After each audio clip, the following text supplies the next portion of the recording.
વડોદરા શહેરમાં 18 પરીક્ષા કેન્દ્રો પર જીપીએસસીની પરીક્ષા પોલીસના લોખંડી બંદોબસ્ત વચ્ચે લેવામાં આવી હતી।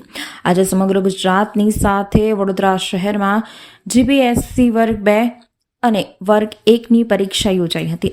વડોદરા શહેરમાં 18 પરીક્ષા કેન્દ્રો ઉપર જીપીએસસીની પરીક્ષા લેવાઈ હતી, જેને લઈને પરીક્ષા કેન્દ્ર ઉપર ચુસ્ત પોલીસ બંદોબસ્ત ગોઠવવામાં આવ્યો હતો। 18 પરીક્ષા કેન્દ્રમાં 179 બ્લોકમાં 4000થી વધુ પરીક્ષાર્થીઓએ પરીક્ષા આપી હતી।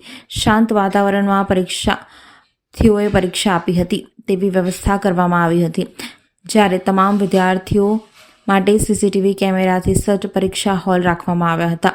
વિદ્યાર્થીઓના પ્રવેશ પહેલા જ મામલતદારની અધ્યક્ષતામાં પેપરો પરીક્ષા કેન્દ્ર ઉપર પહોંચ્યા હતા। બપોરે 12 વાગ્યાનું પેપર હોય તો 10:30થી વિદ્યાર્થીઓને પરીક્ષા ખંડમાં પ્રવેશ આપવામાં આવ્યો હતો, એમ જીપીએસસીની પૂર્વ તૈયારીઓ કરી હોવાનું વિદ્યાર્થીએ જણાવ્યું હતું। પાસ થયા બાદ સરકાર જે હોદ્દો આપે તે સ્વીકાર્ય છે। નોકરીની તમામને આશા છે, તેમ અમને પણ આશા છે, તેમ જ વિદ્યાર્થીઓએ જણાવ્યું હતું। બરાબર છે। વડોદરા શહેરમાં કુલ 18 કેન્દ્રો છે। એ પૈકી અત્યારે એફ ડિવિઝનમાં જે માંજલપુર છે તેમાં એક શ્રેય સ્કૂલમાં છે અને મકરપુરામાં પણ 3 સ્કૂલો છે। તમામ જગ્યાએ જીપીએસસીની પરીક્ષા 12 થી 3 શરૂ થશે। બરાબર છે।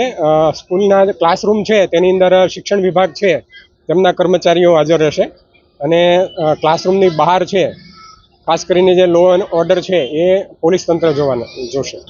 અત્યારે અમારા પોલીસ તંત્રમાંથી એક પીએસઆઈ અને 5 કર્મચારીઓ, 2 બહાર ટ્રાફિક માટે પણ કર્મચારીઓ ફાળવેલા છે।